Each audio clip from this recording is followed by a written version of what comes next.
야담상회를 찾아주신 선비님들 감사드려옵니다. 야담상회, 오늘의 이야기 시작합니다. 찢어지게 가난한 집안의 소녀 수율은 어릴 적 보릿고개를 견디지 못하고 먼저 세상을 등진 아버지에 대한 슬픔을 느낄 여유가 없었습니다. 아버지가 불기의 객이 된 지 한 해 거리로 그만 어머니마저 영양 부족으로 인한 열병이 찾아왔기 때문이었습니다. 처녀 홀로 병든 어머니의 간호와 더불어 집안 살림 전반을 모두 책임져야 하였으니 수율의 고생은 참으로 이만저만이 아니었던 것이었지요. 사정을 딱하게 여긴 마을 사람들이 저마다 십시일반 도우미 손길을 건네주긴 하였으나 민생의 어려움이 만연하게 퍼져 있는 힘든 시기에 그들 역시도 그리 형편이 넉넉지는 않았습니다. 동정으로 시작되던 도움도 해가 지날수록 차츰차츰 끊기기 시작하였고 결국 수율의 나이 17이 되던 해 그들을 돌봐주던 마을의 한 노파마저 이승과의 연을 다하게 되자 두 사람을 돌봐주는 손길은 뚝 끊겨버리고 말았습니다. 내일 쓰러져도 이상하지 않을 작은 초가삼간에서 버티던 수율은 어머니에게 먹일 미움을 쓸 곡식을 구하기 위해 낮이고 밤이고 삭바느질 거리를 받아왔습니다. 그렇게 고생하며 어머니의 병세를 돌보았지만 근본적으로 병을 치료할 약재를 쓸 형편이 되지를 않았으니 차도가 보이지 않았습니다. 얘야, 네가 이 어미를 돌보느라 너무도 고생이 많구나. 내 너에게 이리 짐만 되느니 차라리. 엄니, 무슨 그런 말씀이 있대요. 그런 소리 말아요. 제가 무슨 수를 써서라든 엄니 병을 꼭 낫게 해드릴 거예요.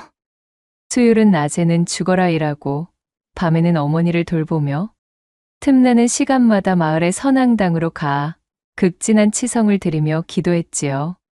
신령님, 부디 부탁드리겠습니다.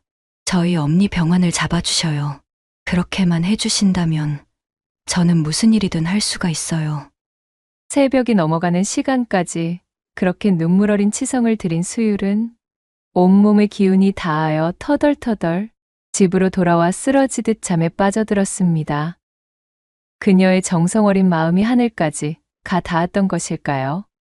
그날 밤 꿈에서 신령이 나타나 수율에게 말했습니다. 아이야, 지성을 다하는 내 모습이 너무도 극진하여 내 이렇게 너의 꿈을 통해 모습을 드러내었느니라. 진정 이 어미의 병을 낫게 하기 위해서라면 무엇이든 할 마음이 있느냐? 신령을 마주한 수율은 놀랄 틈도 없이 즉답했습니다. 물론입니다, 신령님. 무엇이든 상관없어요. 방법만 있다면 부디 가르쳐 주셔요. 그러자 신령은 치렁치렁한 긴 수염을 쓰다듬고는 잠시 생각에 잠기는 것이었어요. 이윽고 신령이 침통한 표정으로 입을 열었습니다. 마을을 벗어나 40리를 넘어가면 해주골이라는 작은 바닷마을이 나올 게다. 그곳에서 무면도라는 버려진 섬을 가는 배를 구할 수 있다면 섬에서 내 어미에게 필요한 신병초를 구할 수가 있을 것이야. 신병초는 유일하게 그곳에서만 발견할 수 있는 약초이니 그것만이 방법이겠구나. 잎사귀가 피처럼 붉은 약초를 찾으면 되느니라. 신병초라는 약초에 대해 설명해준 신령은 거짓말처럼 연기 속으로 사라져버렸고 수율은 잠꼬대와 함께 비명을 지르며 꿈에서 깨어났습니다. 해주골과 무면도, 그리고 신병초란 말이지. 수율은 꿈속에서 신령이 일러준 단어들을 되뇌이며 그렇게 결의를 다졌어요. 이웃에게 자신이 돌아올 때까지 어머니를 돌봐달라 신신당부하고 조금의 푼돈을 건넨 수율은 그 길로 진보다리를 꾸리고는 신령이 말한 해주골을 향해 길을 떠났습니다. 산 넘고 물 건너 기나긴 여정이었지만 어미를 구한다는 일념 하나로 수율은 이를 악물고 버텨내며 발길을 재촉했지요. 갖은 고생 끝에 해주골까지 닿은 수율은 허기를 참으며 무면도로 향하는 배를 구하기 시작했습니다. 어르신, 부디 부탁입니다. 무면도로 가주실 수는 없으신가요? 뭐? 무면도 그런데 이상했습니다. 수율의 말을 듣는 선주들마다 얼굴이 사색이 되어서는 손사래를 치는 것이었어요. 예끼 이 처자가 지금 누굴 황천으로 보내려고 작정이라도 한 겐가? 무면도라니 제정신인가? 그곳은 저주를 받은 섬이란 말이여. 그곳에 발을 들였다가 물고기밥 신세가 된다는 소리는 이곳 사람이라면 모두가 들어본 말이여. 그러니 썩 돌아가. 제발, 제발 부탁드려요. 수율이 모랫바닥 위에서 무릎을 꿇으며 통사정을 해보았으나 그 누구도 그녀의 말을 들어주는 사람이 없었습니다. 어찌된 일인지 다들 무면도에 묻자만 나와도 치를 떨었어요. 그렇게 하루 종일 아무것도 먹지 못한 채로 무면도를 향하는 배를 구하던 수율은 배를 구하지 못했다는 불안함과 더불어 쌓여있던 피로가 한꺼번에 엄습해왔고 기진맥진하여 그만 정신을 잃은 채 까무러치고 말았습니다. 수율이 정신을 차리자 어느 허름한 초가의 지붕이 눈에 들어왔습니다. 시각은 이미 어둠이 천하를 잡아먹은 삼경에 가까운 때였지요. 정신이 드셨소? 행색을 보아하니 멀리서부터 오신 분 같으신데 어찌 그리 무모하단 말이오? 곡기를 끄는지 꽤나 되어 보입니다 그려. 비틀거리며 자리에서 일어나니 낯선 사내의 목소리가 들렸습니다. 여기는 안심하시오. 이곳은 내 집이오. 나는 어부 노릇을 하며 이 고을에 살고 있는 망건이라 하오. 처자는 이름이 어찌 되시오? 아, 저는 수율이라고 합니다. 헌데 제가 어찌 이곳에 있는 것인가요? 기억나지 않으시오? 부둣가에서 혼절하여 쓰러지셨잖소. 부둣가에서 무면도로 향하는 배를 구한다며 동네방네 떠들어대는 광증 걸린 처자가 있다는 소리에 가보니 바로 처자를 두고 하는 소리였지 뭡니까? 이 고을에서 광증은 전염이 된다는 풍문이 있기에 아무도 혼절한 처자를 도와주려 하지 않았시다. 그리하여 내 우리 집으로 데려온 것이오. 감사합니다. 참으로 감사드립니다. 자, 인사는 나중으로 미루시고 일단 여기 요기 좀 하시오.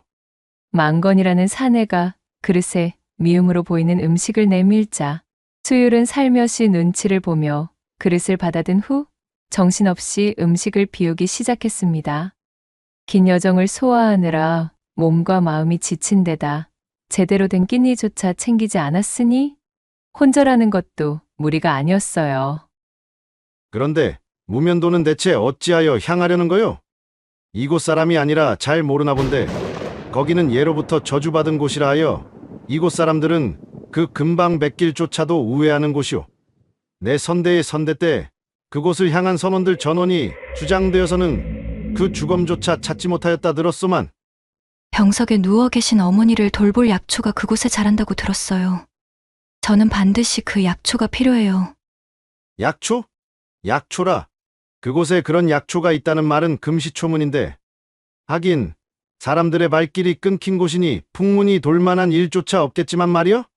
망건의 대답에 수율의 얼굴에는 금세 수심이 드리워졌습니다. 그녀를 물끄러미 바라보던 망건은 뭔가 골똘히 생각하더니 이내 입을 열었어요. 내 본시 작은 고깃배를 하나 끌고 있으니 그것이라도 괜찮다면 내일 날이 밝는 대로 태워주겠소. 어차피 나 같은 잡어부는 이 동네 대선주들이랑 경쟁해서 콩고물이라도 남겨 먹으려면 남들이 선호하는 안전한 뱃길만 다녀서는 안 되는 법이기도 하고 뭐 또 그리고 망건은 말을 하다 말고 수율을 위아래로 은근히 훑어보던 시선을 감추지 못했습니다. 시선을 알아차린 수율이 몸을 움츠리자 퍼뜩 정신을 차린 망건이 겸연쩍게 웃으며 말했어요. 아, 정든 어머니를 위한 약초를 찾으러 간다는데 그 사정을 듣고 그냥 넘길 수가 없어 그러하오? 참말이신가요? 정말 감사드려요. 제가 지금 가진 것은 없지만 뱃삭이라면 몇 년이 걸리더라도 열심히 일해서 꼭 드릴게요. 부디 무면도에 데려만 가주셔요. 뱃삭? 가만 보자. 뱃삭이라.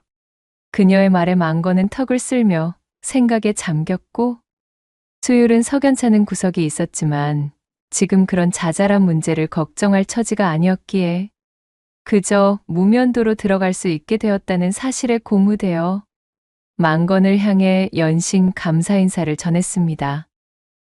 이튿날 동이 트자마자 일찌감치 망건과 수율은 부두로 나섰습니다. 해무가 뿌옇게 끼어있기는 하였으나 망건은 별 문제되지 않는다는 듯 자신의 고기잡이배에 수율을 태웠습니다.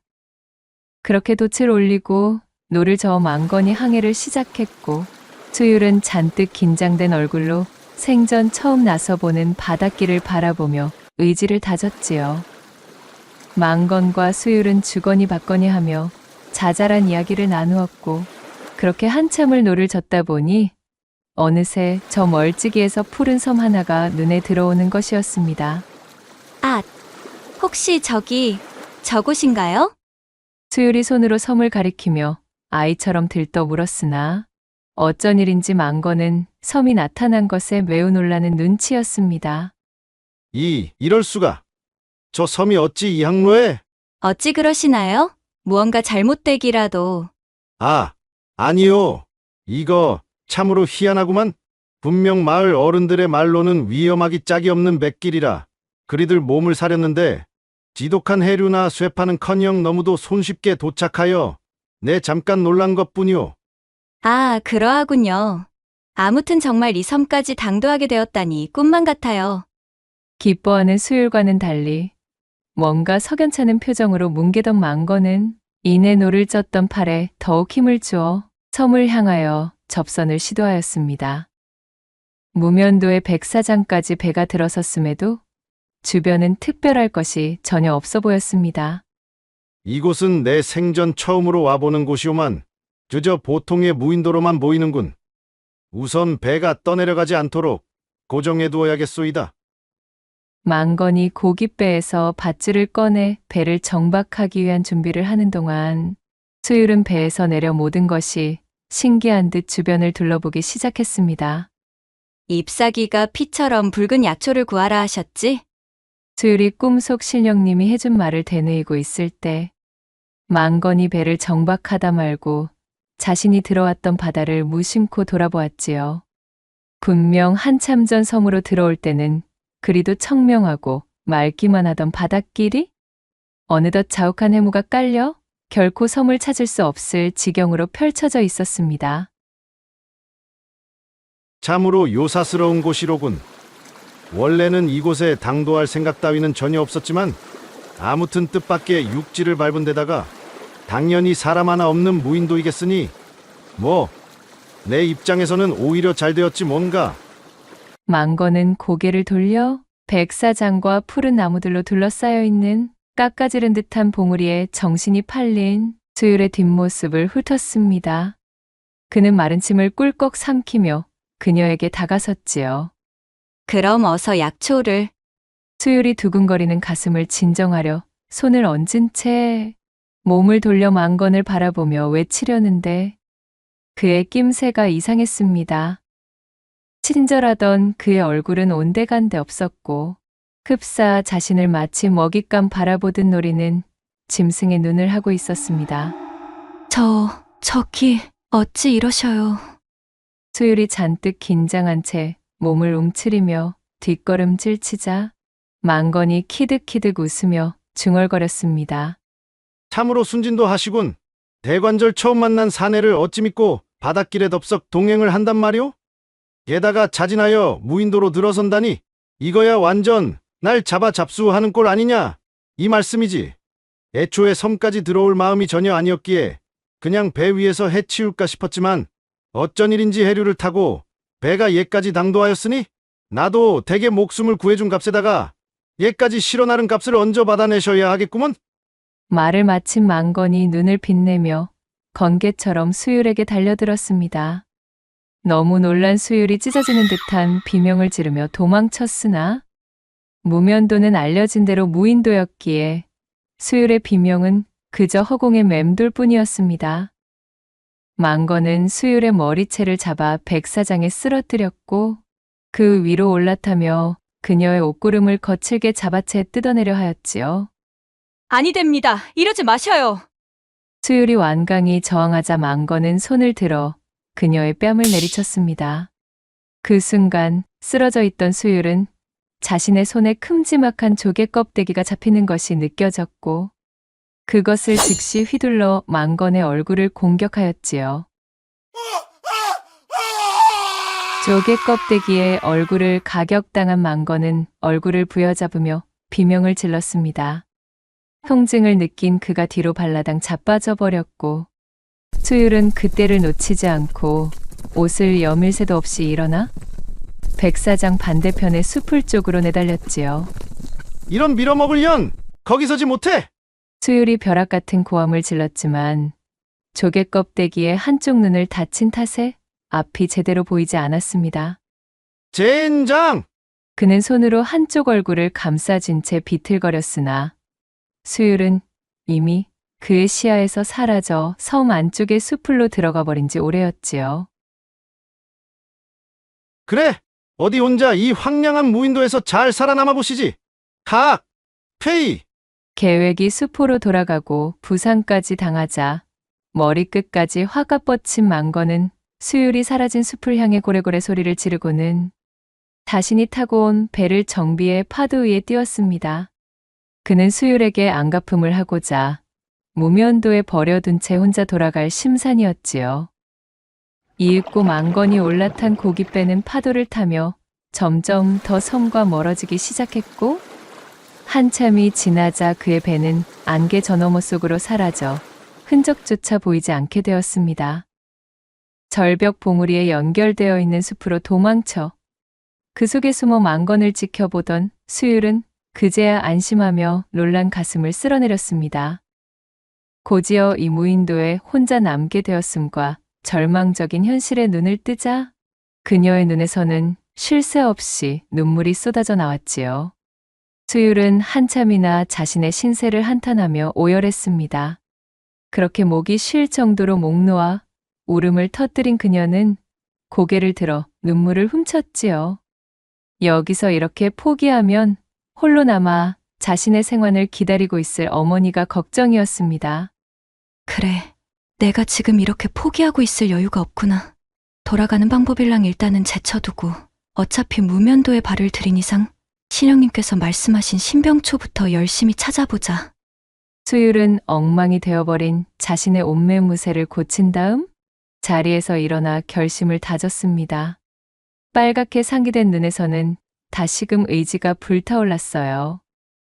한편 고깃배를 타고 바다로 나온 망건은 자욱한 해무의 한 치 앞도 보이지가 않았습니다.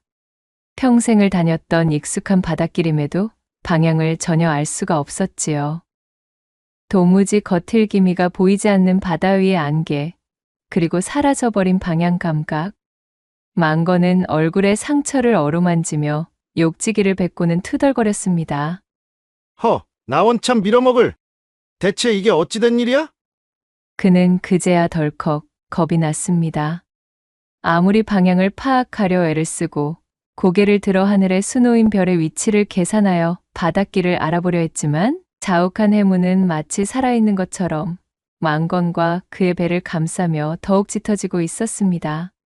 망건은 결국 제 고을 어른들이 입버릇처럼 이야기하던 저주에 사로잡힌 듯 그렇게 영원히 해무 속의 바다 위를 표류할 뿐이었어요.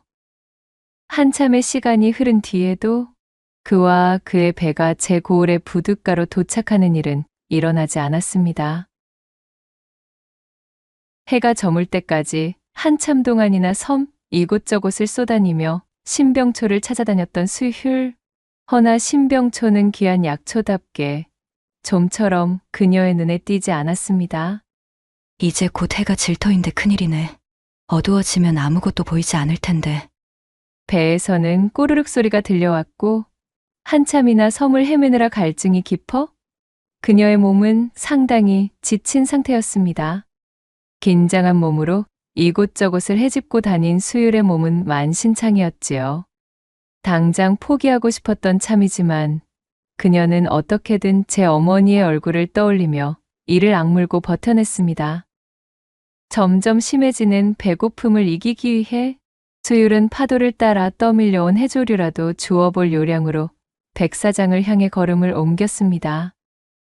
그때 어디선가 모래를 허공에 흩뿌리는 듯한 묘한 소음이 들려왔지요. 설마 그자가 돌아온 건? 수율이 놀라 주변을 경계하며 둘러보았으나 그 어디에도 망건이나 그의 배 같은 것은 보이지 않았습니다. 수율이 귀를 쫑긋 세워 소리가 나는 곳으로 천천히 걸어가자 아! 세상에나! 백사장 한쪽에 자리 잡은 커다란 바위 뒤편에서 폐그물에 온몸이 엉켜 옴짝달싹 하지 못한 채 버둥대는 커다란 거북이 한 마리를 발견하였지 뭐겠어요. 어머, 세상에나 가엾게도 그물에 몸이 끼어 일이 되었구나. 수율이 거북에게 다가가자 거북은 눈물이 그렁그렁한 눈으로 수율을 올려다보고 있었습니다. 수율은 주변을 둘러보다 쇠파에 휩쓸려 날카롭게 쪼개진 조개 껍데기를 하나 주워들고는 거북의 몸을 휘감고 있는 폐그물의 매듭들을 조심스럽게 잘라내기 시작했지요. 수율의 가녀린 손으로 튼튼한 그물이 제대로 잘리리 만무하였으나 거북을 가엾게 여긴 그녀는 포기하지 않았습니다. 해가 완전히 저 어둠이 내려앉고서야 그녀는 겨우 그물을 걷어내 거북을 꺼낼 수가 있었지요. 수율의 손은 쓸리고 까져 엉망이 되었으나 그녀는 거북의 등을 어루만지며 말했습니다. 거북아, 정말 다행이야. 나는 비록 이제는 틀려버린 것 같지만 너는 저 드넓은 바다로 나가 너희 남은 수명을 다하며 행복하게 살렴. 수율의 말을 알아듣기라도 하듯 거북은 눈을 꿈뻑거리며 가만히 수율을 바라보고 있었습니다. 이윽고 거북이 천천히 자신의 발을 놀려 바다 쪽으로 향했고 그렇게 수율을 백사장에 남겨둔 채 엉금엉금 물속으로 사라져버렸지요. 거북의 뒷모습을 물끄러미 바라보던 수율은 이내 안도의 한숨과 동시에 이제는 희망이 보이지 않는 것을 받아들였습니다.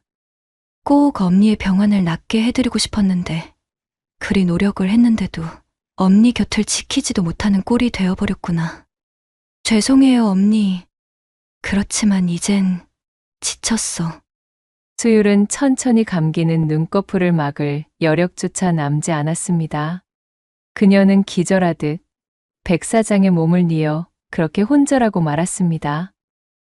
얼마나 시간이 지났을까요? 털썩거리는 파도 소리가 수율의 귓가를 간지럽혔습니다. 힘겹게 눈을 뜬 수율의 눈앞에 어제의 그 커다란 거북이 열심히 흙을 끼얹으며 마치 수율을 잠에서 깨우려는 듯 분주히 움직이고 있었어요. 설마 네가 나를 깨운 거니? 수율이 기운 없는 목소리로 중얼거리자 거북이 고개를 끄덕이고는 자신의 발로 저 멀리 떨어진 바위 하나를 가리키는 것이었습니다. 수율이 그 방향으로 천천히 고개를 돌렸더니 세상에나 이게 무슨 일인가요? 바위 틈에 마치 피처럼 붉은 잎사귀가 바람의 하늘하늘 흔들리고 있었지요. 아니, 저것은 설마? 수율은 제 몸에 남아있던 기력을 쥐어짜 자리에서 일어났고 비척거리며 바위 쪽을 향해 다가갔습니다. 바위 틈에 가까이 다가가자 과연 그것은 누가 알려주지 않더라도 한눈에 신병초로 보일 만큼 특이한 형상을 하고 있는 약초였답니다. 조심스럽게 신병초를 캔에 품에 안은 수율은 뜰 듯이 기뻤습니다. 거북아, 고마워.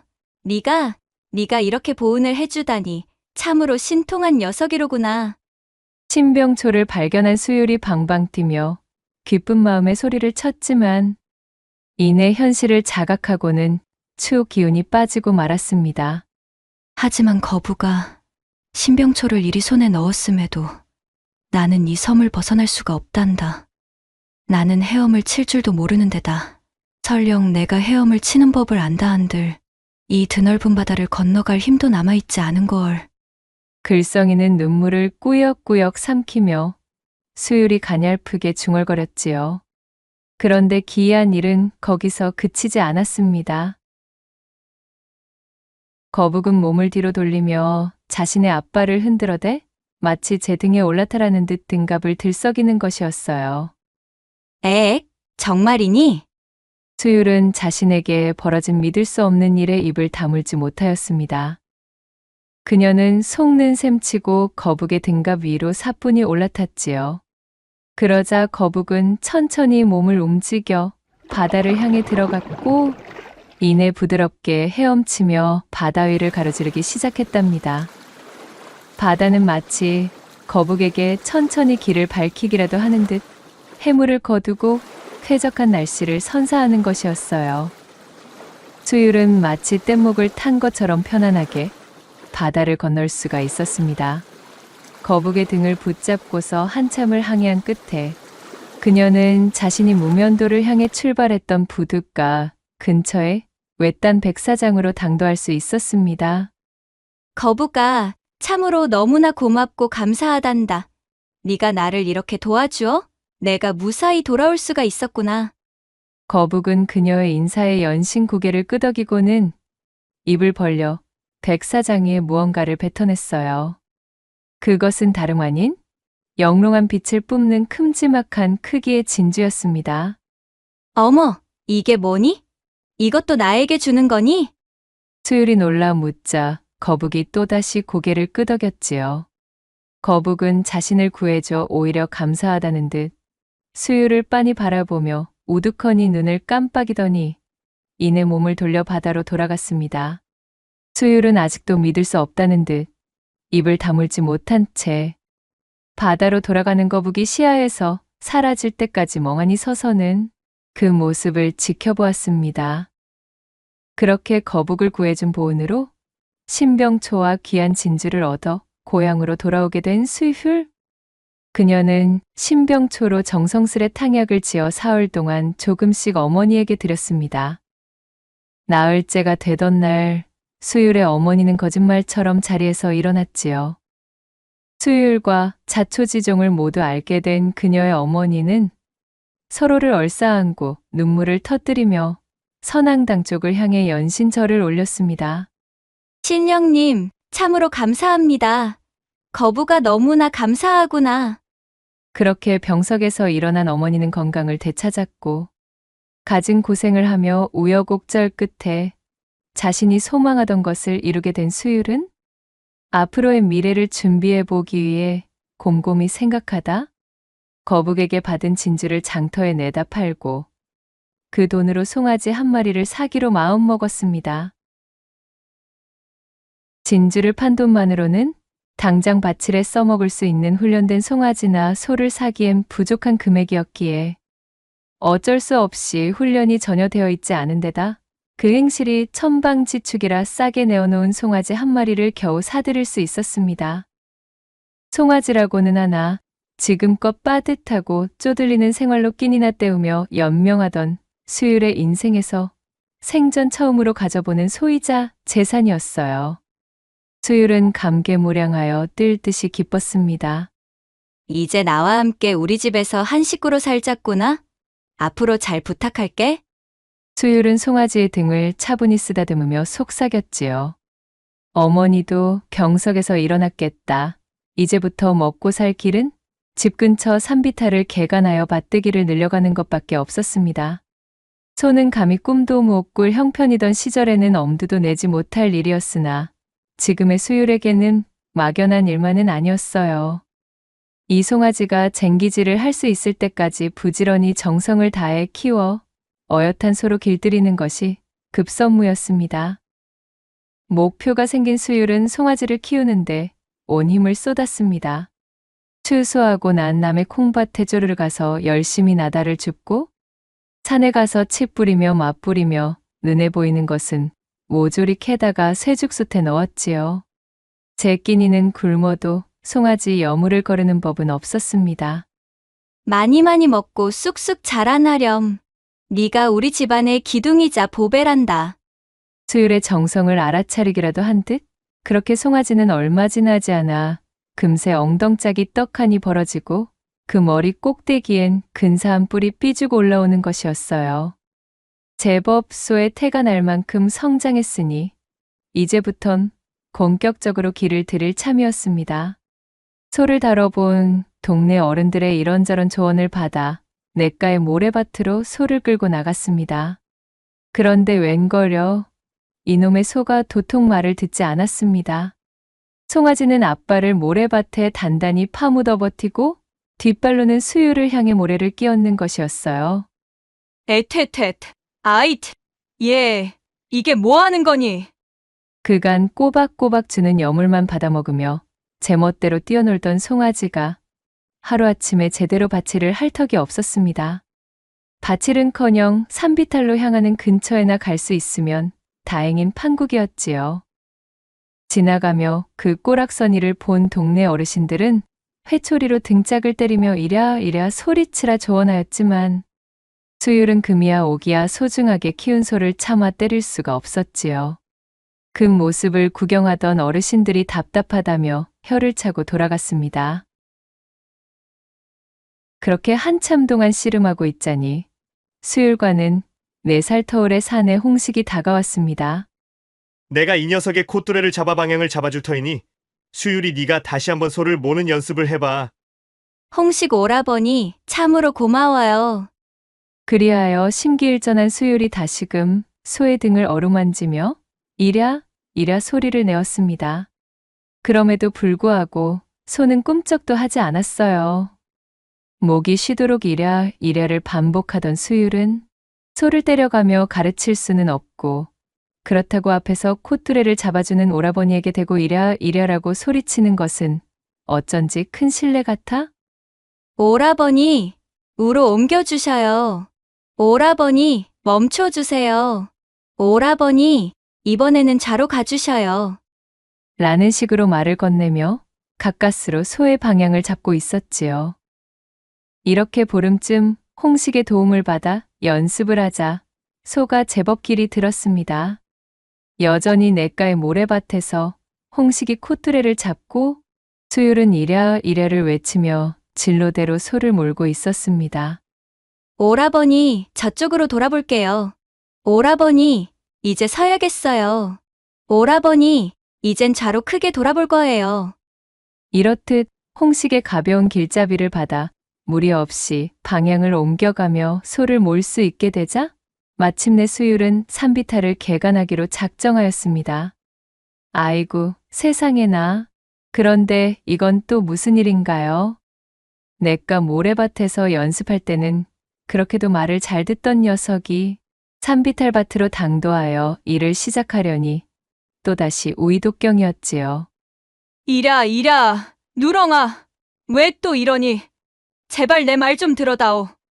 산골짜기 떠나갈 듯 애원해 보아도 이놈의 소는 다리에서 뿌리가 내려 땅에 박혔는지 꼼짝을 할 생각도 안 하는 것이었습니다. 잘 되어가고 있는지 보러 온 홍식이 상황을 파악하고는 소의 엉덩이를 밀며 목이 쉬어라 이랴이랴를 외쳐보았으나 이 쇠고집을 꺾을 수가 없었어요. 한참을 실갱이하던 홍식도 두 손 두 발을 다 들고 씩씩대며 포기하고 말았습니다.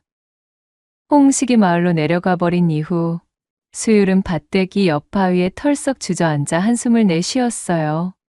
그러던 중 번개처럼 머릿속을 스치고 떠오르는 것이 있었지요. 그 길로 벌떡 일어난 수율이 소의 콧뚜레를 붙잡고는 오라버니? 어서 앞으로 가실까요? 라고 중얼거렸더니 세상에 그렇게 버티고 섰던 소가 걸음을 떼는 것이 아니겠어요? 오라버니, 왼쪽으로 도셔요. 그 말을 들은 소는 부드럽게 왼쪽으로 돌며 걷기 시작했습니다. 오라버니, 이제 되었어요. 서셔요. 소는 그 자리에서 뚝하니 멈춰 능청스럽게 되새김질을 하고 있었지요. 그제야 수율은 모래밭에서 홍식과 함께 연습하며 홍식에게 외쳤던 오라버니라는 소리에 훈련이 된 탓에 그 말에만 반응하는 이 소의 목덜미를 안고 빙긋이 웃었습니다. 그렇게 시간은 훌쩍 흘렀습니다. 어느 날씨 좋던 봄날이었어요. 오라버니, 오른쪽으로 가세요. 오라버니, 이제 그 자리에 서셔요. 돌밭에서 이러한 생뚱맞은 소리가 들리는 것을 알아차린 박영감이 수율에게 다가와 빈정대며 물었지요. 아니 수유라, 세상천지 이것이 무슨 경우냐? 어찌 이 소를 보고 오라버니라 부르는 게야?